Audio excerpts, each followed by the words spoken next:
ግድቡ ሲጀመር የነበረብን ፈተናና ግድቡን ስንጨርስ ያለብን ፈተና የተለያዩ ናቸው በአይነት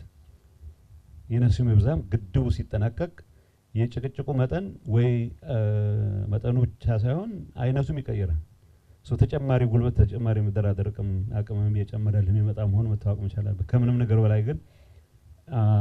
አገር ሊደርስበት የሚገባው እድገት ደረጃ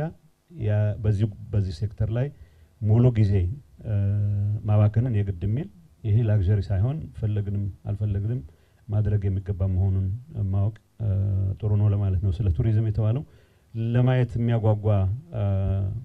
ክቡር ፕሬዝዳንት አሻድሊ በደንብ በዝርዝር አስቀምጠውታል በብዙ መልኩ ለማየት መንጓጓለት ነገር ሆኖ ነው ያገኘሁት ከዚህ አንፃር መሰራት ያለበት ኢንተረስት ያለው ሰው ሁሉ ኢንተረስት ኖሮት እንዲገባ ይሄ ባህር ይሄ ሃይቅ